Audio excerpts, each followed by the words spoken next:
Welcome to Mutual of Omaha's Wild Kingdom. I'm Peter Gross, co-host of the original Wild Kingdom with Marlon Perkins and Jim Fowler.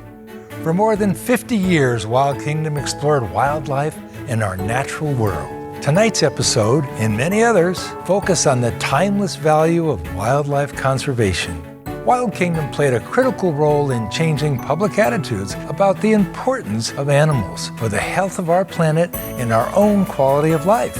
We challenge viewers to learn about animals and get involved in conservation in their local communities. That call to action resulted in more visits to local zoos, nature preserves, and even observing animals in their natural habitats. And that connection with animals benefits all of us in the Wild Kingdom.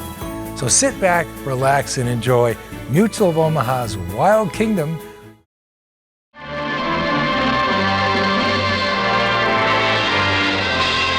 Mutual of Omaha's Wild Kingdom.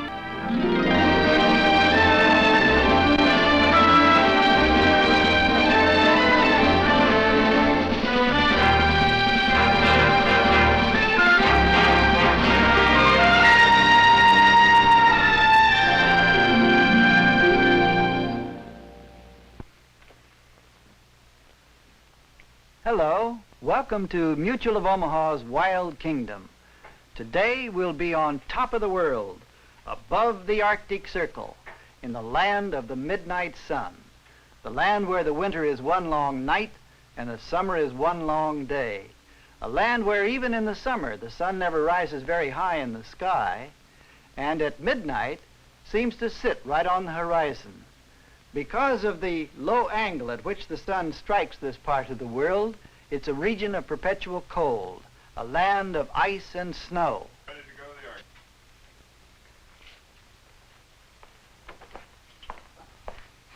the Arctic. Mr. Bulk is all dressed for the Arctic and ready to go.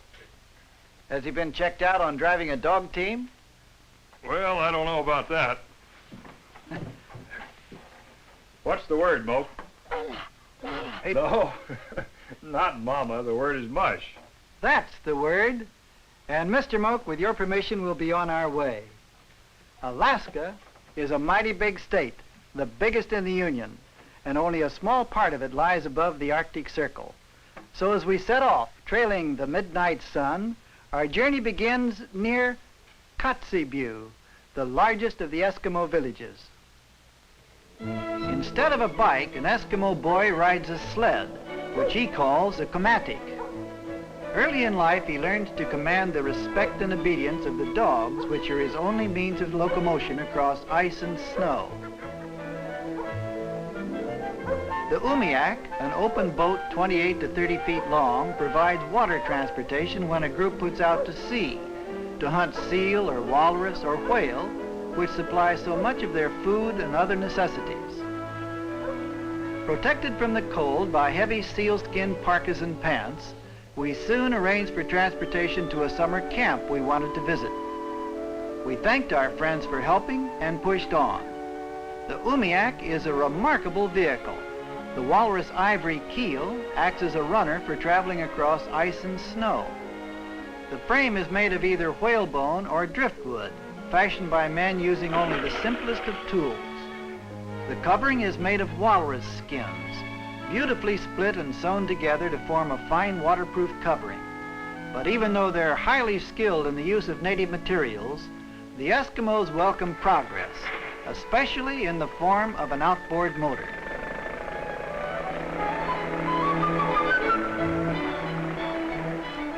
Although the water is cold enough to kill a man in 2 minutes, we were amazed that this seemingly barren land supports a large animal population. Bird life is seen everywhere, even far out on the ice pack. Sea mammals are also in abundance in these cold waters. The seals, of course, are most completely at home in the water. Seals come out on the ice to sun themselves, but stay near their hole to escape when danger comes. As we rounded a ridge of ice, we suddenly came upon this fellow before he could reach the water.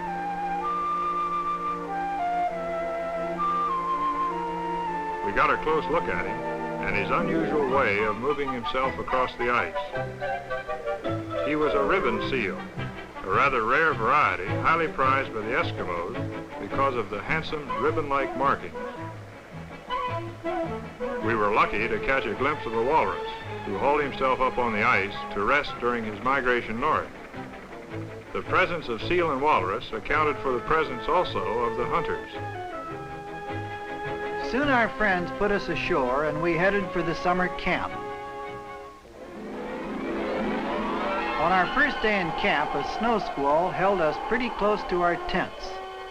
But it was nothing more than a spring shower, Arctic style. Soon we were up and about. We were setting out on a seal hunt. I went along with a fellow who told me to call him Joe. Jim rode with a big man named Antok. I was interested in observing the dogs. A lead dog is carefully chosen for his superior speed, endurance, and intelligence. The leader is trained to obey the driver's commands and to control the rest of the team. Following close behind were Jim and Antok. Experience or instinct, or both, lead the Eskimo almost unerringly to his quarry. Like all peoples who live close to Mother Earth, he kills not for sport or pleasure, but simply to survive. And his worth as a man is measured by his skill as a hunter. Joe has found 2 seals on the ice. Antuk remains near the sleds, while Joe and I move up on the seals.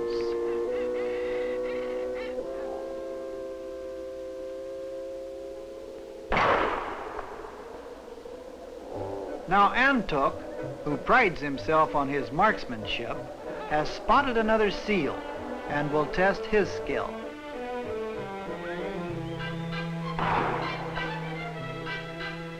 The seals are taken back to camp to provide food and clothing, even tents and boats. Watching these skilled huntsmen at work, I could appreciate why these people we call Eskimos call themselves Inuits, meaning the men. On the way in, we were joined by some other hunters, and then by a large flock of low-flying king-eider ducks. Now, one way to catch a bird on the wing is to use a bola, a long cord with heavy weights at the end. All you have to do is to sling it into the flock.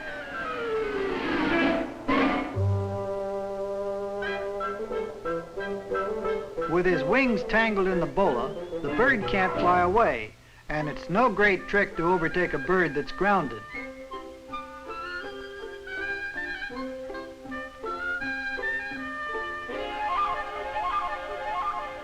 When you untangle his wings, you have to hang on to the bird, because a bird in the hand is worth 100 in flight.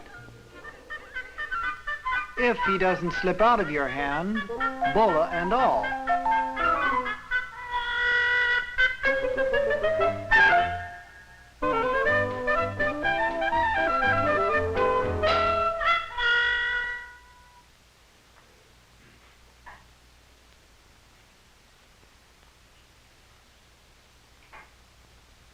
To an Eskimo, a seal is both food and clothing.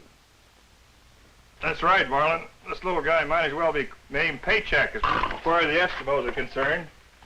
He provides for them the same thing that our paychecks provide for us. Oops. Well, there goes our paycheck. As we continue trailing the midnight sun, our destination is Point Barrow, the northernmost point on the North American continent. From Kotzebue, we go by plane, flying over one of the most rugged landscapes in the world, the famous Brooks Range. These are the Rocky Mountains of the far north, an icy wilderness so inhospitable that most of it remains unexplored. North of the Brooks Range lies the true land of the midnight sun. From Point Barrow, we took off to explore the vast ice fields that border the Arctic Ocean. During the long, dark winter, the ice builds up until it reaches a thickness of over 5 feet.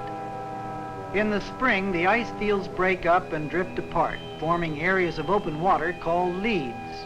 Here, white blobs that appear to be chunks of ice often turn out to be white beluga whales. This is the home of the polar bear, the white giant of the north. This is what we were searching for, so we came down to have a closer look.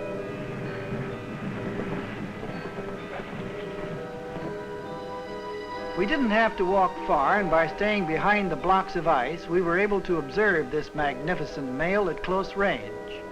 The male polar bear is a solitary animal. He's also considered by some to be the largest bear in the world, reaching a length of more than 10 feet and a weight of more than 1,000 pounds.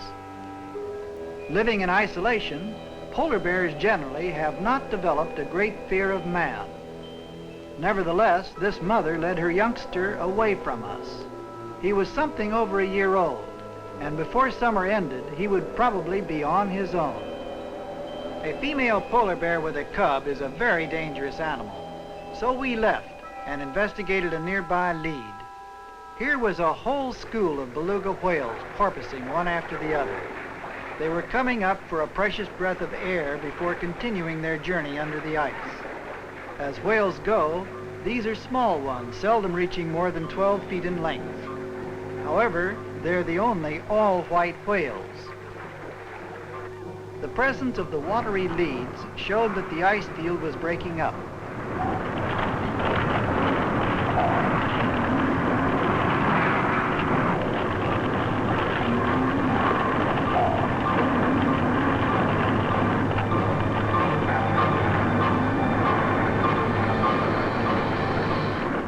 Our pilot recommended that we take off before our landing strip cracked up. So we headed back to our base camp at Point Barrow. Spring in the land of the midnight sun was on its way, and we now moved south to see some of the land animals of this world of ice and snow. Winter is long and hard, and on land only a few animals can find food in these harsh months. The great Alaskan moose, largest deer in the world, has already lost his enormous antlers by early spring. The willow ptarmigan is the state bird of Alaska. He doesn't fly south for the winter, but camouflages himself in white plumage.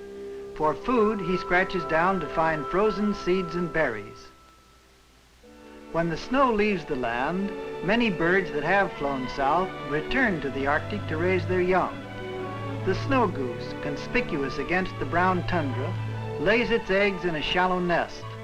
The young hatch just in time to reach flying age before the land once again freezes over. Silhouetted against the sky, the white doll sheep is one of Alaska's most striking animals. The lambs are born in the spring and are able to keep up with their parents no matter how rough the terrain. Although he blends with the winter snow, the doll sheep can be seen for miles against the dark colors of summer. On the same slopes, the red fox raises its young. Now the den is a playground for the active cubs, whereas a few months before, it was a haven for the parents against winter's violence. With the coming of spring, the bull moose again grows a set of fantastic antlers, which may be 5 to 6 feet across and weigh up to 60 pounds. Not all the animals of Alaska are native to the land. The reindeer, who lives in the open tundra, was imported from Siberia in the 1890s and is used today by the Eskimos in many parts of the Arctic, just as the Laplanders have used them for centuries. It's roundup time. We've now moved on to Richards Island in the northwest Canadian Arctic. Here every summer the reindeer are rounded up for a count of males, females, and fawns in this enormous herd which numbers 5,000 to 6,000.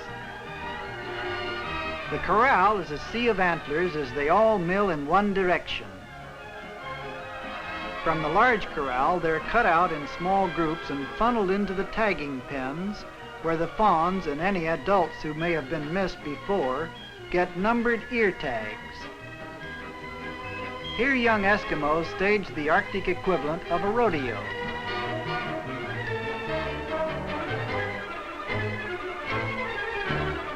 Eskimo girls keep a running count of the herd. During the tagging, some of the strongest deer are singled out for harness use to pull sleighs. The chief herder, Michael Pope, is a Laplander and is in charge of the roundup. Tagged animals are turned out in the release corral and held there until some 1,500 to 2,000 animals are gathered. Then they're released to go thundering out across their tundra home.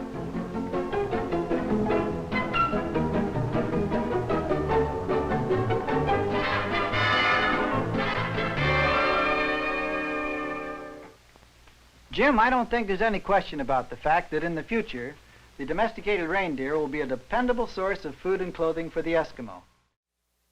Alaska remains one of the continent's last strongholds of big game animals, such as the polar bear, the caribou, the grizzly, and the moose. Of these, the moose, more than the others, seems to be holding its own. After flying south to the southern coast of Alaska, my trip ended, but Jim stayed on to take part in an exciting project with the Alaska Game and Fish Commission, the capturing and tagging of young moose to study their habits and movements. The calving grounds where this tagging had to be done are boggy tidal marshes, completely inaccessible by land transportation. To solve this problem, the Alaska Game and Fish Commission enlisted the help of helicopters and combat pilots of the U.S. Army. Project leader Bradley briefed us on a map of the calving grounds known as Susitna Flats. This moose tagging program is one of the many studies being carried on by the Alaska Game and Fish Commission to conserve the wildlife resources of our largest state and last frontier.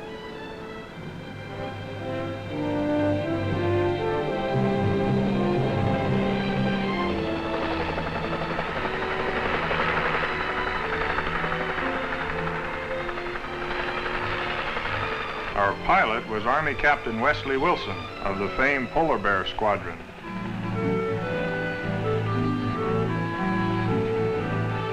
As we crossed the lake, we caught sight of a cow moose who had apparently been feeding in the shallows.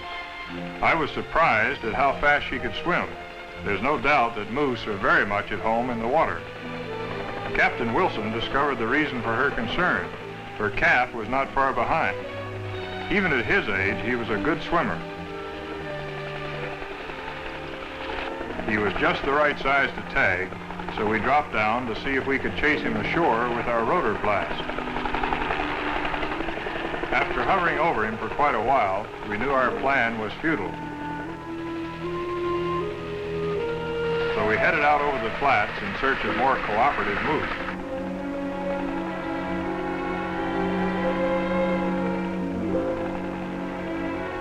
This marshland is ideal moose country. Plenty of tender plants to browse on, yet enough cover to hide the young calf. I was on the intercom with the pilot, but we were all on the lookout. Suddenly, off to my right, I spotted a moose with twins, and they were making good time. One of the calves was lagging behind. At first, I thought he wasn't able to maintain the pace, but then I realized what was happening. He had dropped behind and was instinctively looking for a place to hide.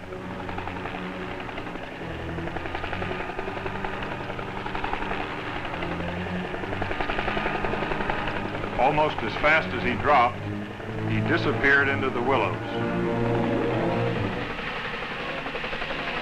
And now our task was to separate the mother moose from its other calf. At first, no matter how close we hovered, she wouldn't leave the calf.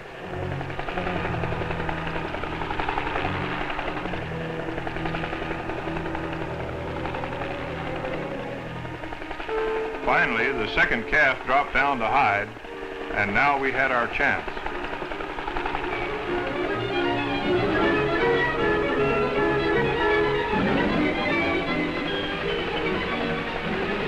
After herding her off quite a ways, We went back after the calf, thinking that we had an easy job. But he had other ideas.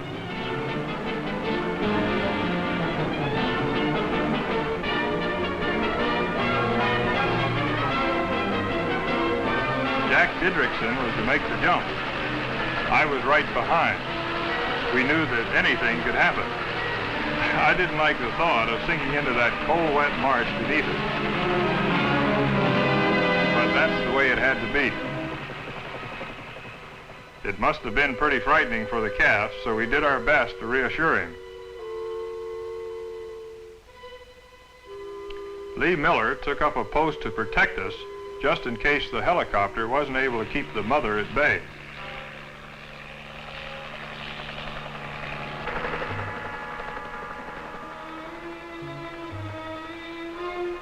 The metal tag identifies the calf, sort of like giving him a social security number. The big strip of red plastic makes it easy to spot the tagged calves from the air. While Jack and I were working, Lee kept his eye on the copter and the mother moose.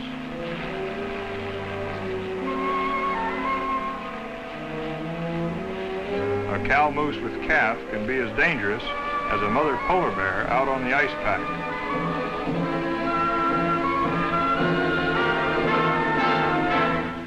Both ears are tagged in case one tag comes off. Growth records are a vital part of the study, so leaving the helicopter to hold off the moose, Lee Miller joined us in tying up the calf in order to weigh him.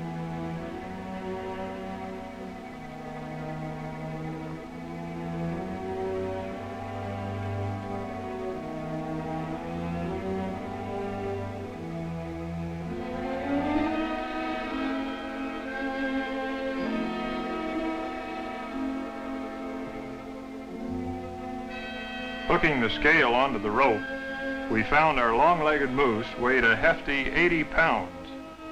In time, he'd grow to weigh 1,500 pounds or more. Mother may still decide to come to the rescue.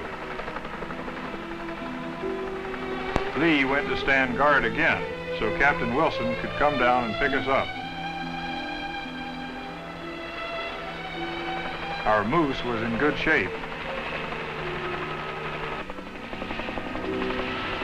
We didn't want to release the calf yet, for fear Mother might come charging up to him.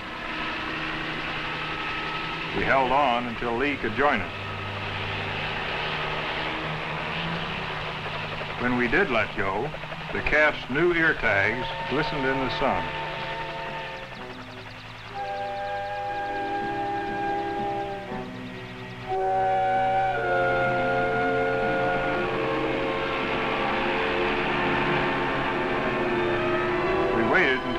Sure they would find each other.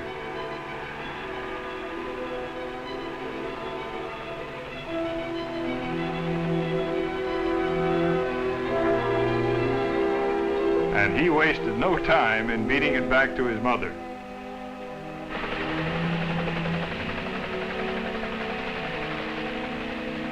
For this young fellow, the day's work was over, but not for us. We had at least 200 more moose calves to tag. Jim, tagging moose from a helicopter is an exciting way of doing it, but it does seem a little dangerous. Well, it is, but when I realized that they did this 20 times a day, I soon had great confidence in their ability. The land of the midnight sun is a vast wilderness area of rugged peaks, frozen tundra, and endless miles of ice. To survive here, the animals and the people must adapt to these extreme conditions. The Eskimo has been established here for more than 2,000 years, and change comes slowly.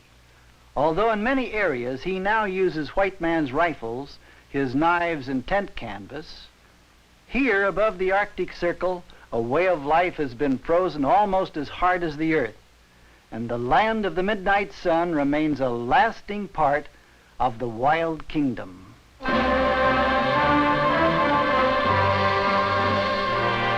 Mutual of Omaha's Wild Kingdom.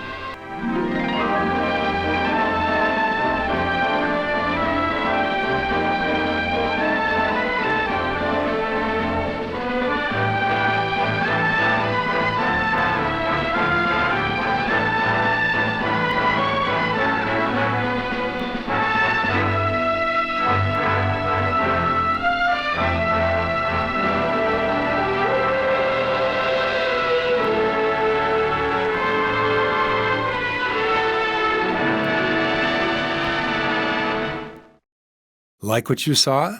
Follow us on Facebook, Instagram, and YouTube for more exclusive content. And visit our website at wildkingdom.com.